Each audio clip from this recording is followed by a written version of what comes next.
दिशा देखिए, संपूर्ण घोषणा पत्र कांग्रेस का जारी कर दिया गया है। बड़े बड़े वादे, बड़े बड़े दावे किए गए हैं और सबसे बड़ा जो दावा और सबसे बड़ा जो वादा है वो एसवाईएल नहर को लेकर है।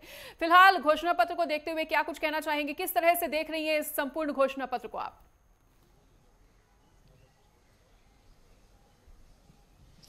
देखिए, जो 7 गारंटी हैं कांग्रेस की तरफ से पहले ही दिल्ली में इसकी घोषणा कर दी गई है, उसे ही यहाँ पर विस्तार पूर्वक उसमें कुछ चीज़ों को यहाँ पर जोड़ा गया है। जो महत्वपूर्ण बात आज की प्रेस कॉन्फ्रेंस में निकल कर सामने आई है, देखिए इस वक्त मेरी मौजूदगी सेक्टर 9 कांग्रेस मुख्यालय में ही है और अंदर अभी भी प्रेस कॉन्फ्रेंस चल रही है। नेता प्रतिपक्ष और हरियाणा के पूर्व मुख्यमंत्री भूपेंद्र सिंह हुड्डा की बात करें, वो यहाँ से चले गए हैं क्योंकि उन्हें चुनाव प्रचार में जाना है। आप देखिए, इस पर आप अगर नजर दौड़ाएंगी, जो चुनाव संपूर्ण घोषणा पत्र यहाँ पर जारी किया गया है, हाथ बदलेगा हालात, हरियाणा विधानसभा चुनाव 2024 का घोषणा पत्र। यहाँ पर जो बड़ी तस्वीर आपको नजर आएगी, देखिए कांग्रेस आला कमान की तो तस्वीर यहाँ पर है ही, राहुल गांधी और मल्लिकार्जुन खड़गे की, लेकिन जो बड़ी तस्वीर यहाँ पर आपको नजर आएगी भूपेंद्र सिंह हुड्डा जी की है। और यहाँ से तस्वीर साफ हो जाती है कि कांग्रेस कहीं ना कहीं यहाँ पर, अगर कांग्रेस इकाई की बात करें, हरियाणा कांग्रेस इकाई की, ये हुड्डा जी के चेहरे पर ही ये चुनाव जिस तरीके से लड़ती जा रही है और पूर्ण रूप से अपनी दावेदारी मुख्यमंत्री को लेकर भूपेंद्र सिंह हुड्डा जरूर ठोकेंगे। रणदीप सिंह सुरजेवाला की अगर बात करें, उनके बेटे केथल से चुनाव लड़ रहे हैं। दूसरी तरफ कुमारी शैलजा की बात करें, लगातार कहती नजर आ रही हैं कि इस बार कांग्रेस सत्ता में आती है तो मुख्यमंत्री दलित ही होगा और वो दलित का सबसे बड़ा चेहरा है। वो दोनों ही नेता यहाँ पर मौजूद नहीं हैं और चुनावी घोषणा पत्र में आप तस्वीर देखेंगी तो आपको पूरा, पीछे भी जो तस्वीरें लगी हैं उसमें भूपेंद्र सिंह हुड्डा बड़ी तस्वीर उनकी यहाँ पर लगी हुई है। तो जाहिर है कि 72 समर्थक यहाँ पर जिस तरीके से हुड्डा समर्थक हैं जिन्हें चुनाव मैदान में उतारा गया है, वो अगर बड़ी संख्या में जीत कर आते हैं तो मुख्यमंत्री बनने का रास्ता यहाँ पर खुल जाएगा भूपेंद्र सिंह हुड्डा के लिए। और इस चुनावी घोषणा पत्र से भी यही जाहिर होता है। जहां तक एसवाईएल नहर की बात है, एसवाईएल नहर को लेकर सभी जो पार्टियां हैं शुरू से ही इसको लेकर कई घोषणाएं कर चुकी हैं कि वो सत्ता में आती हैं तो नहर बनाया जाएगा। अगर हम 2014 से अभी तक की बात करें तो बीजेपी सत्ता में काबिज है। अपने बजट में एसवाईएल नहर बनाने को लेकर भी वो एक प्रावधान करती हैं, लेकिन अभी तक देखिए इसको नहर, क्योंकि पंजाब और हरियाणा में ये विवाद जारी है और सुप्रीम कोर्ट तक मामला पहुंचा है, सुप्रीम कोर्ट में मामला विचाराधीन है और यही वजह है कि अभी तक कोई हल इस पे नहीं निकला है। लेकिन इसमें महत्वपूर्ण बात यह है, अशोक गहलोत जो कि राजस्थान के पूर्व मुख्यमंत्री हैं, अंदर प्रेस कॉन्फ्रेंस वो कर रहे हैं, ऑब्जर्वर उन्हें बनाया गया है विधानसभा चुनाव को लेकर। लेकिन इसमें जो बड़ी घोषणा यहाँ पर की गई है वो यही है कि यमुना का जो पानी राजस्थान को जाता है उसे पूर्ण रूप से रोक दिया जाएगा। तो यहाँ पर देखना है कि अशोक गहलोत इस पर क्या कहते हैं, कि पूर्व मुख्यमंत्री भी हैं और भूपेंद्र सिंह हुड्डा ये कह चुके हैं कि जो ये घोषणा पत्र भी बनाया गया है इसमें कुछ चीजें राजस्थान से भी ली गई है। चिरंजीव योजना की अगर बात करें, 25 लाख तक का जो स्वास्थ्य बीमा वहां पर दिया जाता है, वही घोषणा यहाँ पर की गई है। लेकिन पानी एक बहुत बड़ा मुद्दा है और यमुना का पानी जो राजस्थान को जाता है उसे रोकने की बात घोषणा पत्र में की गई है। तो देखना है कि इस पे क्या कहते हैं अशोक गहलोत। लेकिन साथ ही पोर्टल जिस तरीके से हर योजनाओं को लेकर बीजेपी ने जारी किया है, यहाँ पर घोषणा पत्र में कांग्रेस ने कहा है कि वो सारे पोर्टल बंद कर दिए जाएंगे। एक बहुत बड़ा मुद्दा है बेरोजगारी का, नंबर 1 मुद्दा जिसे मानकर इस चुनाव में उतरी है कांग्रेस। और जिस तरीके से राहुल गांधी ने भी चुनाव प्रचार में कहा था करनाल में कि जो हरियाणा के युवा हैं विदेशों का रुख कर रहे हैं और वहां पर भी उन्हें नौकरी नहीं मिल रही है और हरियाणा का जो स्तर है रोजगार को लेकर इतना गिर गया है कि बेरोजगारी में नंबर 1 पर हरियाणा खड़ा हो गया है। ऐसे में एक बोर्ड का यहाँ पर गठन किया जाएगा जिसमें ये तय किया जाएगा कि जो युवा हैं जो गलत तरीके से विदेश जाते हैं वो ऐसे झांसे में ना फंसे। तो एक बोर्ड का गठन किया जाएगा, वो बोर्ड युवाओं को वीजा दिलाने का काम करेगा और विदेश में किस तरीके से नौकरी उन्हें मिल सके इसका भी सृजन करेगा। लेकिन महिलाओं को लेकर यहाँ पर एक बड़ी घोषणा गीता बुक्कल जो कि मैनिफेस्टो कमेटी की चेयरपर्सन है उनकी तरफ से अंदर भी की गई कि हमने पहली गारंटी दिल्ली में भी दी थी और उसी को विस्तार दिया है कि अगर सत्ता में आते हैं तो 18 से 60 वर्ष की आयु की महिलाओं को 2000 रुपए खटाखट के माध्यम से दिया जाएगा।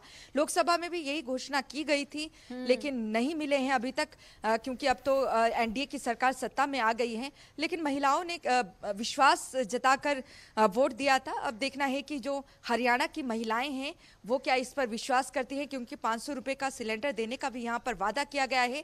जहाँ तक किसानों की अगर बात करें, किसानी बहुत बड़ा वोट बैंक है, यहाँ पर 70% किसानी यहाँ पर रहते हैं।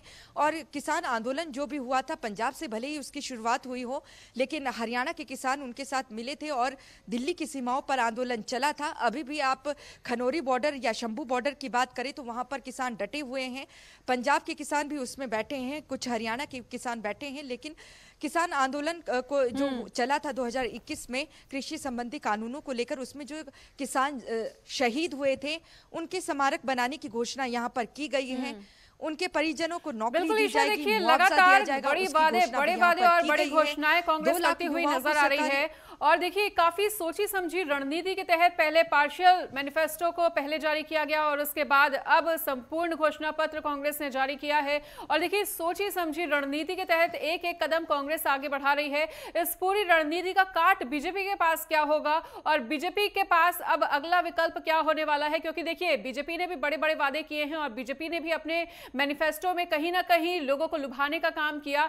लेकिन आपको नहीं लगता है कि कहीं ना कहीं जो कांग्रेस की दावेदारी है वो लगातार मजबूत होती हुई और एक एक कदम जिस तरह से कांग्रेस फूंक फूंक के रख रही है उसका खामियाजा कहीं ना कहीं बीजेपी को भुगतना पड़ सकता है?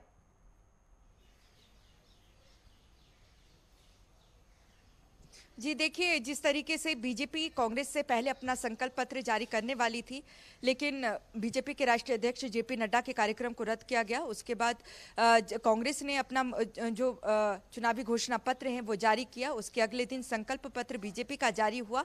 लेकिन कांग्रेस का यही आरोप है, दोनों के को अगर आप जोड़कर देखेंगे, जो 7 गारंटी कांग्रेस ने दी थी और जो बीजेपी का संकल्प पत्र है वो मिलता जुलता है। लेकिन अब इसमें जिस तरीके से कई चीजों को जोड़ा है कांग्रेस ने, तो ऐसे में अब बीजेपी अपना संकल्प पत्र पहले ही लेकर आई है। अब ये जो घोषणा पत्र है ये जनता के बीच में जाएगा कि वो क्या क्या करने वाले हैं। हालांकि रैली के माध्यम से तो पहले ही जो कांग्रेस के नेता हैं ये कह चुके हैं, इससे कहीं ना कहीं बीजेपी को नुकसान जरूर हो सकता है। टक्कर यहाँ पर साफ तौर से कांग्रेस और बीजेपी के बीच में है। कांग्रेस को लगता है कि पूर्ण बहुमत से ही नहीं बल्कि प्रचंड बहुमत से यहाँ पर कांग्रेस की सरकार आ रही है।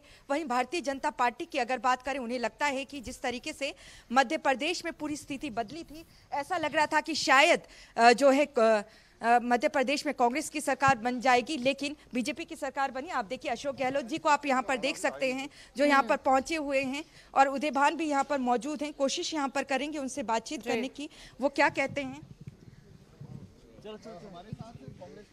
अध्यक्ष उदय भान जी हैं। सर, आज मैनिफेस्टो जारी हुआ, सर जाना है, बहुत 1 to 1 नहीं होगा। अभी इलेक्शन मैनिफेस्टो का अभी हुआ है जी। उदय भान जी, एक सेकंड ना, अच्छा सॉरी। बिल्कुल आप देख सकते हैं कि जो प्रेस कॉन्फ्रेंस है वो खत्म हो चुकी है। एक एक करके जो नेता हैं यहाँ से निकल रहे हैं। अब देखना होगा कि जो जनता है इस पर कितना विश्वास जताती है। जी बिल्कुल ईशा, आप कोशिश करते रहिए अगर बातचीत संभव हो पाए तो। देखिए कांग्रेस की तरफ से ये बड़े वादे और बड़े दावों को करता हुआ घोषणा पत्र फिलहाल देखिए लगातार हमारी सहयोगी जो हैं वो तमाम नेताओं से बातचीत करने की कोशिश कर रही हैं। और ईशा, हम चाहेंगे अगर बातचीत संभव हो पाए तो बातचीत करके सुनवाएं कि किस तरह के वादे कांग्रेस के नेता करते हुए जनता से।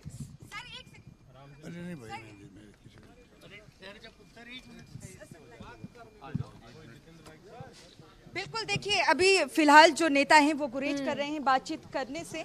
यहाँ पर कोशिश की जाएगी। प्रेस कॉन्फ्रेंस फिलहाल यहाँ पर खत्म हो चुकी है।